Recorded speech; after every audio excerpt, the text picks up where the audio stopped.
Hello students, आज पढ़ते हैं motion 1D। Motion in straight line rectilinear motion. ये है मैकेनिक्स का पार्ट। जैसे मोशन 1D, सबसे पहले मैकेनिक्स के बारे में देख लीजिए कि मैकेनिक्स होती क्या है। यानी कि मैकेनिक्स को, जैसे mechanics mechanics are of following types, यानी mechanics are of following types. जैसे काइनेमेटिक्स, यानी कि एक पार्ट है काइनेमैटिक्स और एक पार्ट काइनेटिक्स। काइनेटिक्स इसी को कह देते हैं हम डायनामिक्स। डायनामिक्स कई पार्ट, लेकिन मेनली ये काइनेमैटिक्स, काइनेटिक्स को दिया डायनामिक्स और 3 स्टैटिक्स। इस फॉर्म में हम समझ सकते हैं मैकेनिक्स को। अब सबसे पहले कौन सी है? काइनेमैटिक्स। काइनेमैटिक्स क्या होती है? काइनेमैटिक्स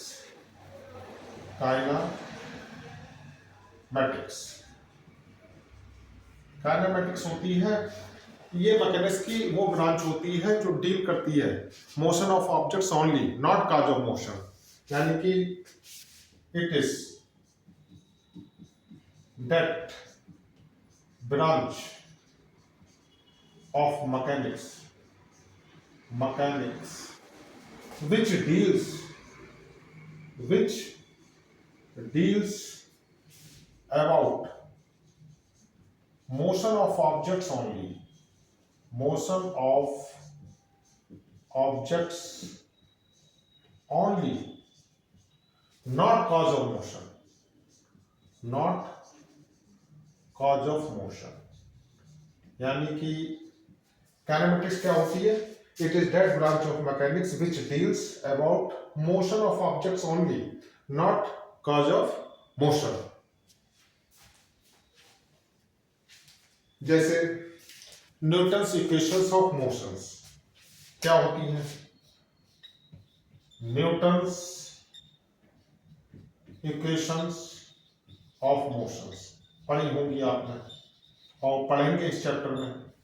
यानी कि V is equal to u plus a t, S is equal to u t plus half a t square, B square is equal to u square plus 2as, और S nth distance covered in n second, U plus 1 over 2a 2n minus 1। ये है Newton's equations of motion. ये सब हम पढ़ेंगे इसी chapter में। अभी हमने ये बताया कि काइनेमेटिक्स क्या करती है? ये डील करती है about motion of objects only. यानी कि ऑब्जेक्ट चला, उसकी इनिशियल वेलोसिटी क्या थी, फाइनल वेलोसिटी कितनी हो गई, और एक्सलरेट हो रही है कि डी एक्सलरेट हो रही है, कितने टाइम में, टी में। ठीक है, ये टाइम, यानी कि ये रीजन नहीं पूछा जा रहा है कि ऑब्जेक्ट क्यों चल रहा है, कॉज ऑफ मोशन नहीं पूछा जा रहा है, केवल कि मोशन जो ऑब्जेक्ट का हो रहा है उससे रिलेटेड क्वेश्चन किए जा सकते हैं। यानी कि it is that branch of mechanics which deals about motion of objects only, not cause of motion.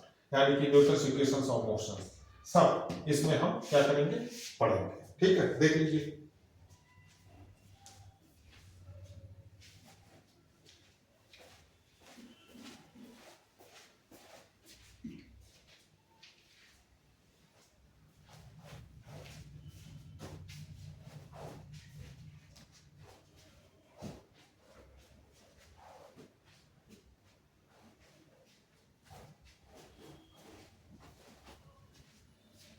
अब देखिए काइनेटिक्स और स्टैटिक्स, इनके बारे में।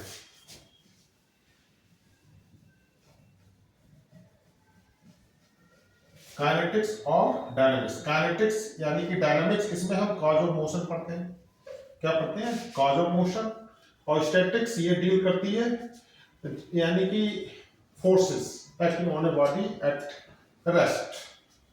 एक लाइन देख लें, यानी कि नंबर 2 काइनेटिक्स। या डायनामिक्स। ये क्या होती है? यानी कि ये होती है, इट इज दैट ब्रांच किसकी? Of mechanics which deals about cause of motion of objects। यानी कि इसमें हम पढ़ते हैं कॉज ऑफ मोशन। अब ये भी देख लीजिए,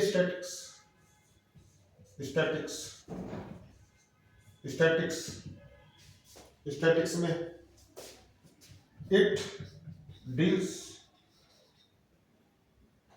about the forces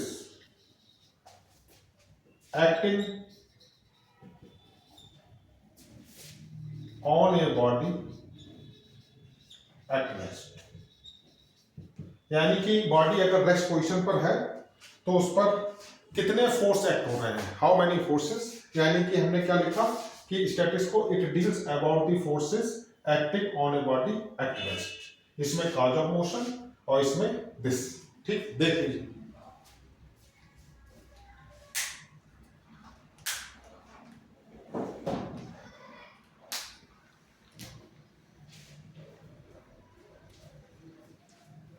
अब नेक्स्ट आगे देखिए।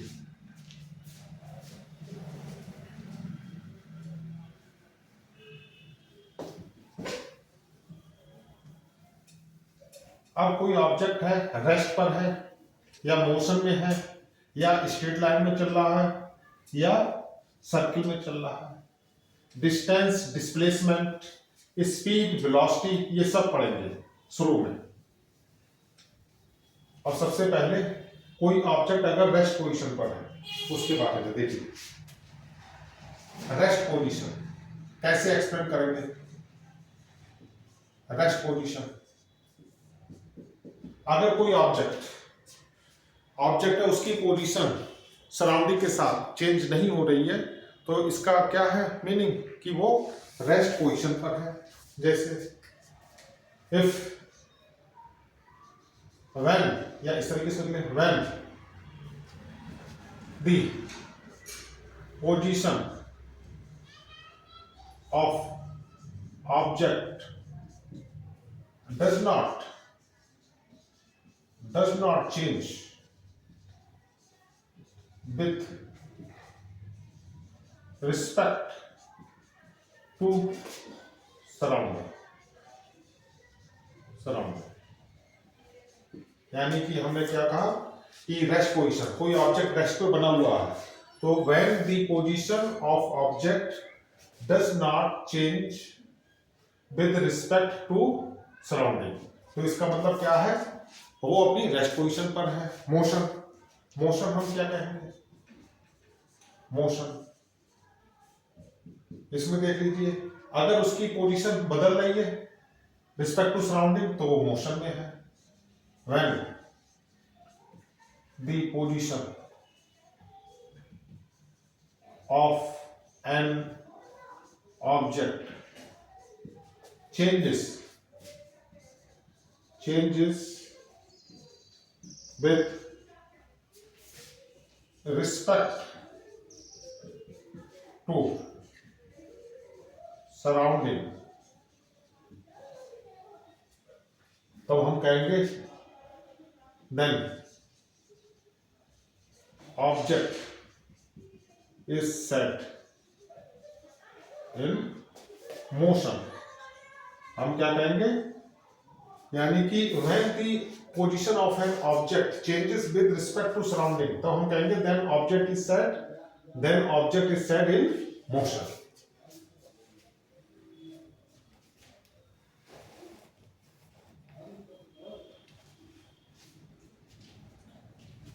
रेक्टिलिनियर मोशन क्या कहलाता है? Rectilinear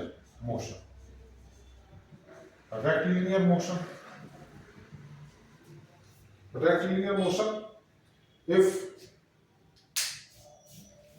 if object moves in straight line or in 1D motion, यानी कि रेक्टिलिनियर मोशन किसे कहते हैं हम, जब object if object moves in straight line और इन 1D मोशन, तब हम कहेंगे it is doing rectilinear motion. Circular motion और पढ़ लें, circular motion,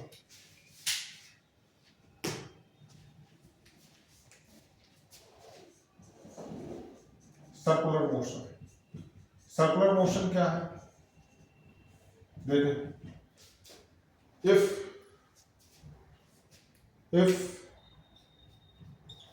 object moves in a circle then it said that it is doing circular motion,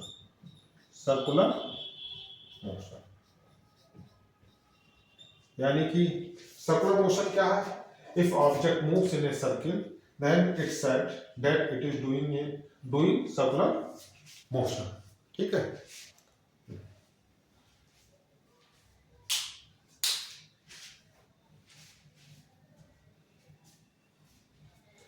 अब देखिए, आप पढ़ेंगे डिस्टेंस और डिस्प्लेसमेंट, इसके बाद पढ़ेंगे स्पीड और वेलोसिटी। एक स्केलर क्वांटिटी है, एक वेक्टर क्वांटिटी है, और रिलेशन क्या है दोनों में, देखें।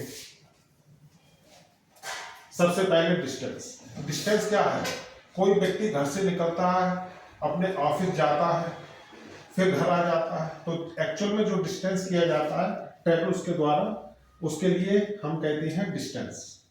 डिस्टेंस स्केलर क्वांटिटी होती है, जबकि डिस्प्लेसमेंट होती है, यानी कि ये शॉर्टेस्ट डिस्टेंस होता है between initial position and final position of an object, जो कि क्या होती है, वेक्टर क्वांटिटी।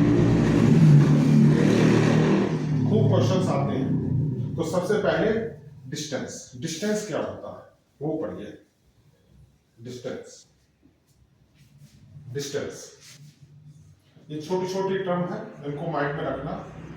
डिस्टेंस, डिस्टेंस है, it is the actual path line, it is the actual path line covered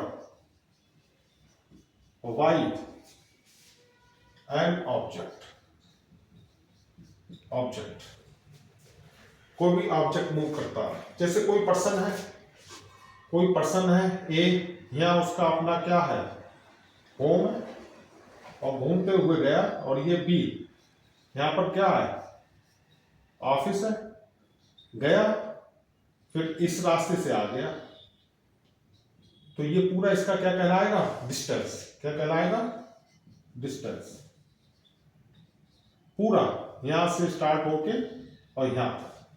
ये कौन सी क्वांटिटी है, ये स्केलर क्वांटिटी है। कौन सी है, स्केलर क्वांटिटी।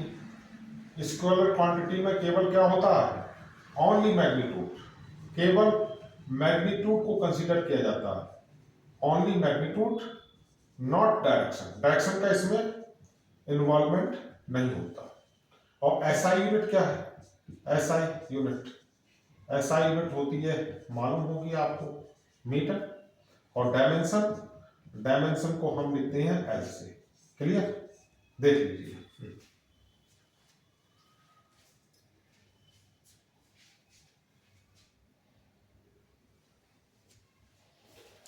अब डिस्प्लेसमेंट क्या है,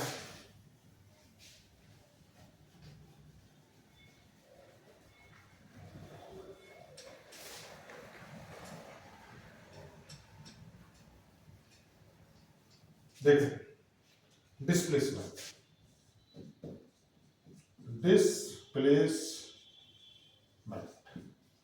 ये शॉर्टेस्ट डिस्टेंस होता है between initial position and final position of an object.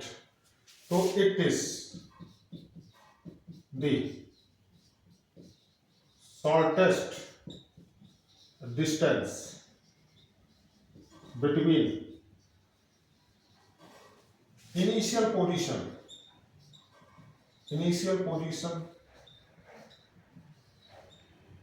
and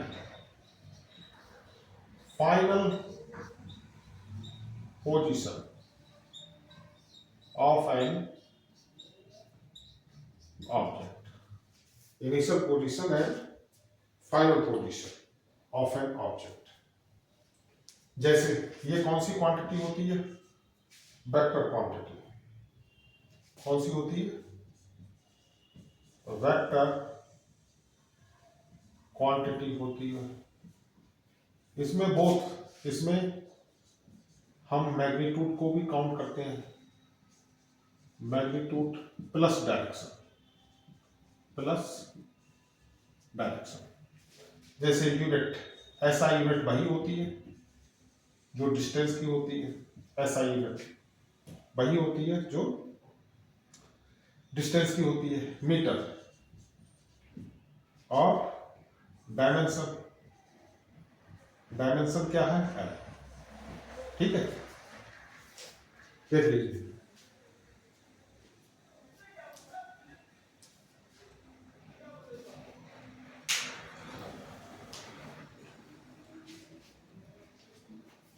अब देखिए फिगर बना के समझाते हैं थोड़ा।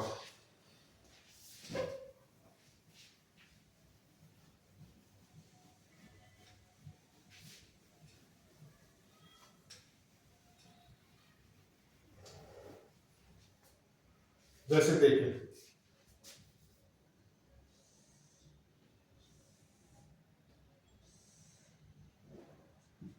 X axis, Y axis, Z axis.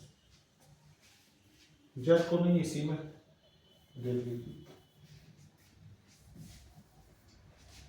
जैसे ऑब्जेक्ट था,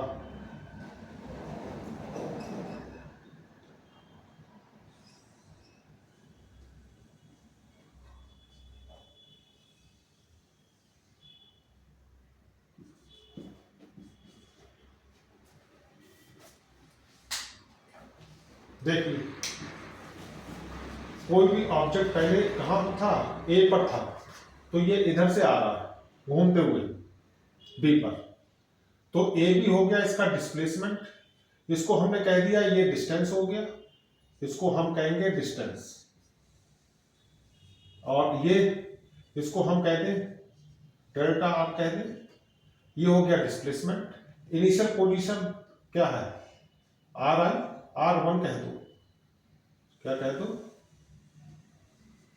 R1 कह दो, इधर R2 कह दो। यानी शुरू में ऑब्जेक्ट की पोजीशन कहां थी? ए पर, ये घूमते हुए यहां बी पर आया, और इसकी लोकेशन रिलेटेड टू ओरिजिन कितनी थी? R1 vector. इनिशियल पोजीशन जब पहुंचा बी पर तो इसकी कितनी हो गई? R2। अब देखिए यहां पर ये जो डेल्टा आर वेक्टर का साइन है ये रिप्रेजेंट करता है डिस्प्लेसमेंट को। ये इनिशियल पोजीशन हो गई, ये फाइनल पोजीशन हो गई। ये शॉर्टेस्ट डिस्टेंस है, लेकिन ये आया इधर से, तो डेल्टा एस कहलाएगा डिस्टेंस, डेल्टा आर कहलाएगा इसमें क्या चीज? डिस्प्लेसमेंट। तो यहां पर जो डेल्टा एस है, डेल्टा एस, इसको हम कहेंगे डिस्टेंस। क्या कहेंगे? डिस्टेंस। और डेल्टा आर, इसको हम क्या कहेंगे? डिस्प्लेसमेंट। क्या कहेंगे? डिस्प्लेसमेंट। ठीक है।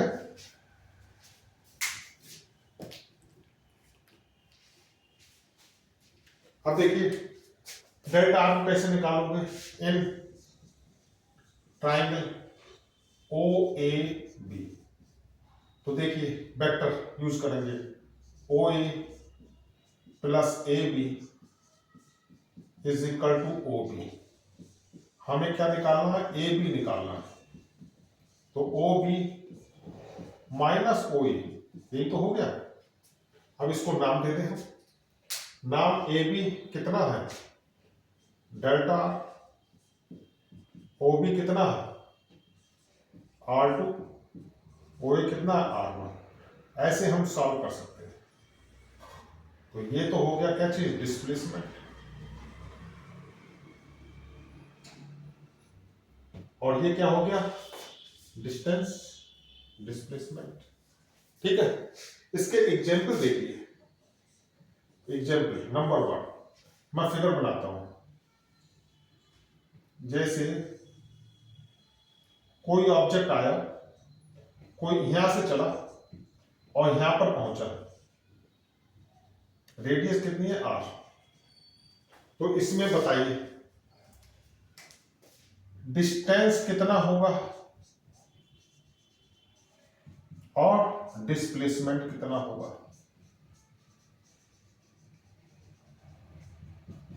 इसमें तो डिस्टेंस तो ये हो गया पूरा कितना पाई r, और displacement initial position final position, तो कितना हो जाएगा 2r। क्लियर, देख लीजिए।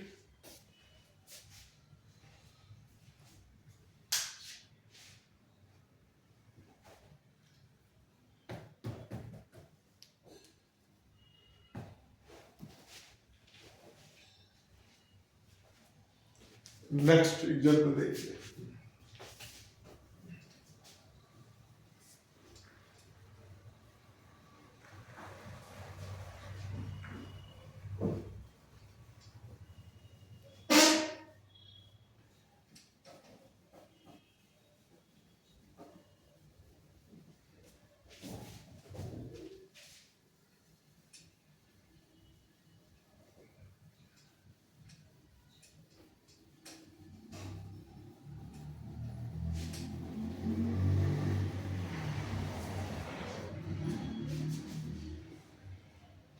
नेक्स्ट एग्जाम्पल देखिए। सेकंड,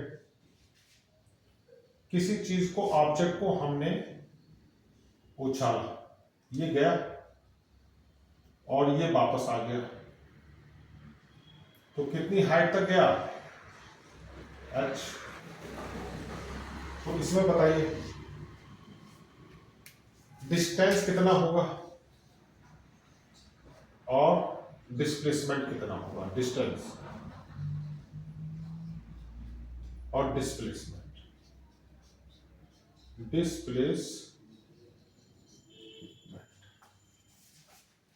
तो देखिए डिस्टेंस गया और वापस आया, कितना हो जाएगा 2h। डिस्प्लेसमेंट कितना हो जाएगा 0। ठीक है, अब देखिए यहां पर 3,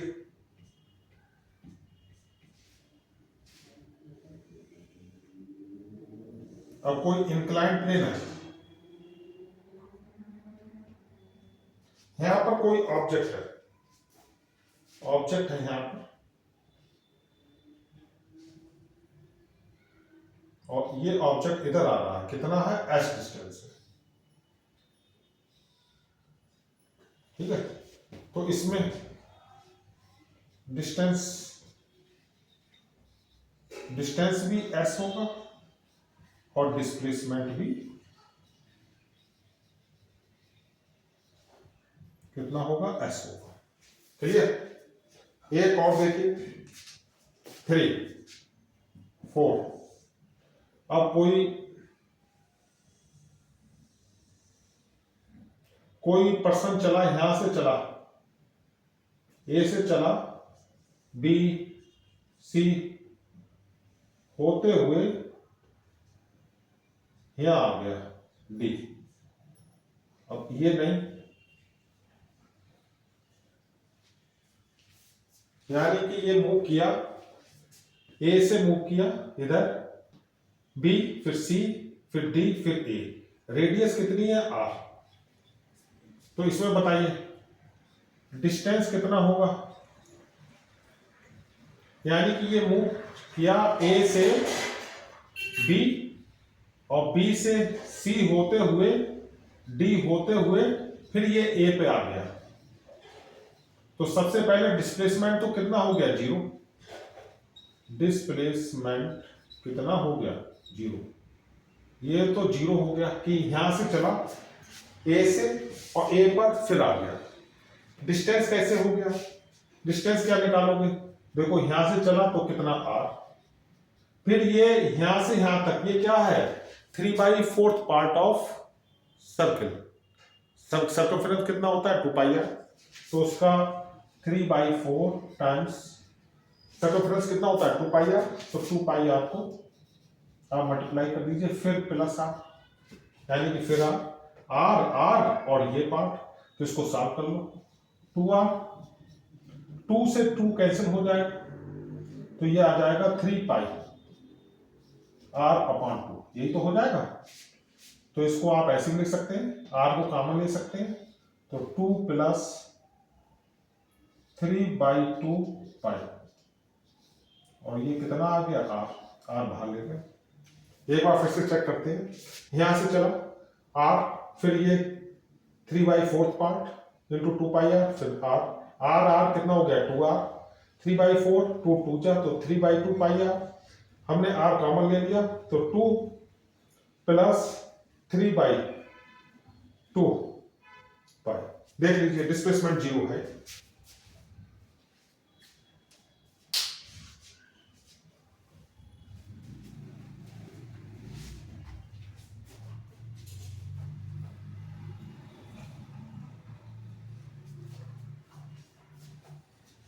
अब इसको देख लीजिए साइन ऑफ इनइक्वालिटीज में कैसे लिखते हैं, देख लीजिए।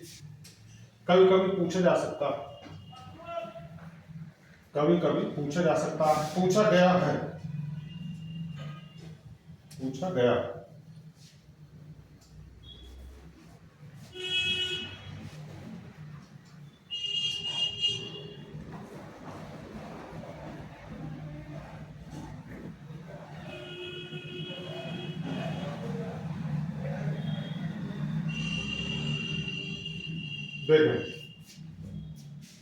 हमेशा डिस्टेंस ये ग्रेटर एंड इक्वल होता है किसके?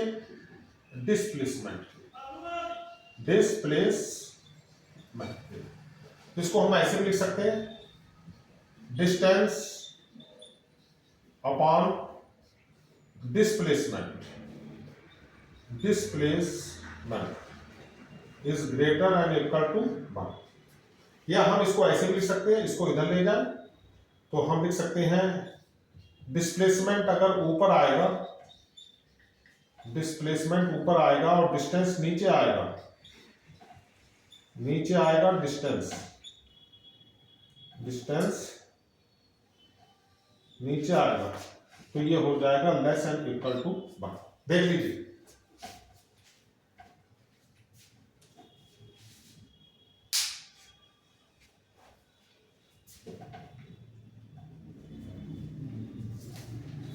एक तो ये हो गया,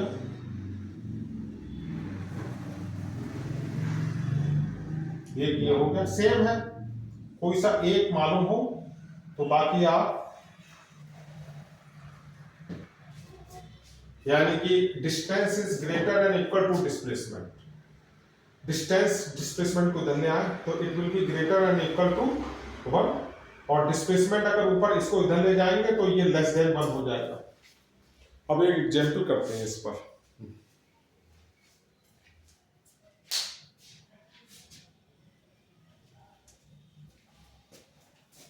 एक एग्जाम्पल करते हैं, सिंपल सा है।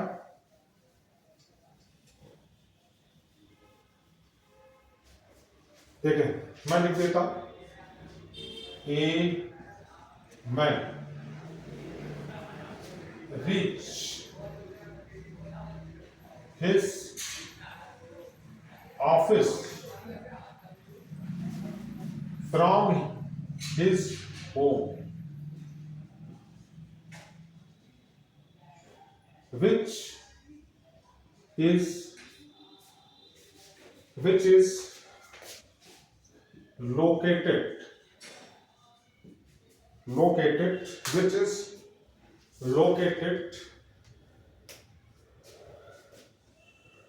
50 meter due south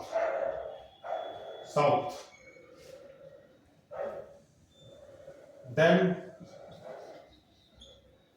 30 meter due east, and then 90 meter due north. Due north. Find number 1 displacement, distance.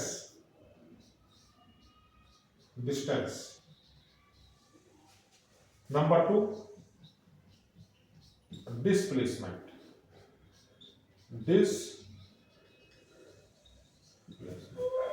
आपको क्या निकालना है? आपको निकालना है डिस्टेंस निकालना है और डिस्प्लेसमेंट निकालना है। ठीक है, चलिए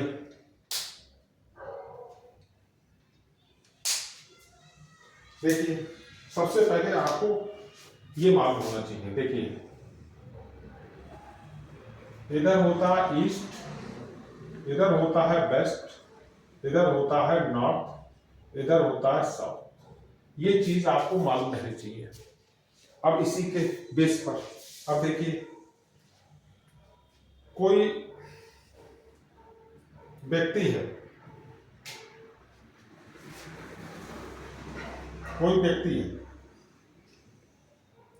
यहाँ ए, ये घर से चला तो यहां पहुंचा। यहां कितने मीटर है? साउथ की तरफ कितने मीटर है? 50 मीटर। 50 मीटर ये साउथ ही तो है, ये साउथ है। फिर यहां से गया ये 30 मीटर, ये ईस्ट है, वेस्ट, नॉर्थ, साउथ। 50 मीटर गया साउथ की तरफ, 30 मीटर गया फिर ईस्ट की तरफ, फिर 90 मीटर गया नॉर्थ की तरफ गया 90 मीटर। अब ये तो डिस्प्लेसमेंट हो गया, ये आ गया बी। ठीक है, तो सबसे पहले फाइंड आउट करो डिस्टेंस। डिस्टेंस क्या हो जाएगा? डिस्टेंस हो जाएगा देखिए 50 मीटर, 30 मीटर, ये कितना है? 90 मीटर। ठीक हो गया, 50 meter plus 30 meter plus 90 meter, इनको सम कर लो तो ये कितना हो जाएगा? 50, 30 और 90। तो 50 और 30, ये तो हो गया आपका 50, 30, 80 प्लस 90 170 मीटर, यही तो हो गया 170 मीटर।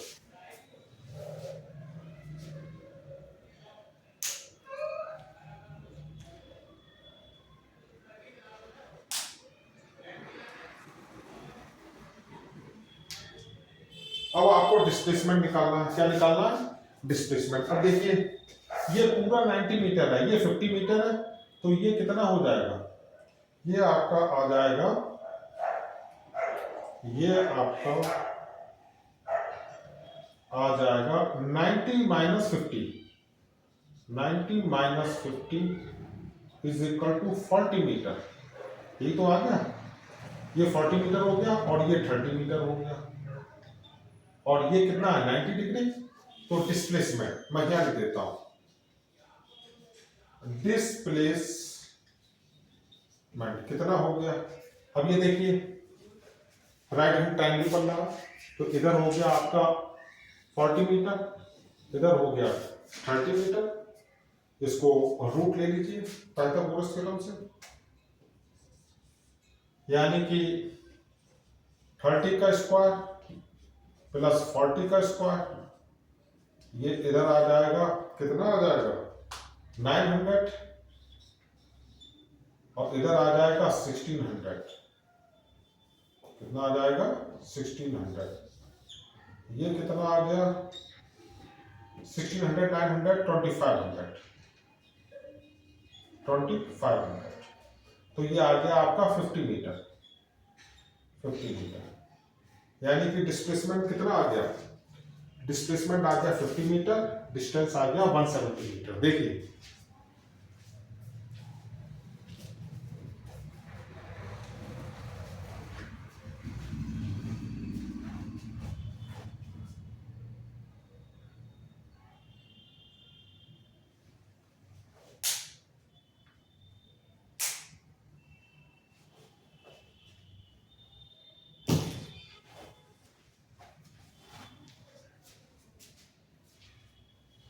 आई होप स्टूडेंट सबको समझ में आया होगा।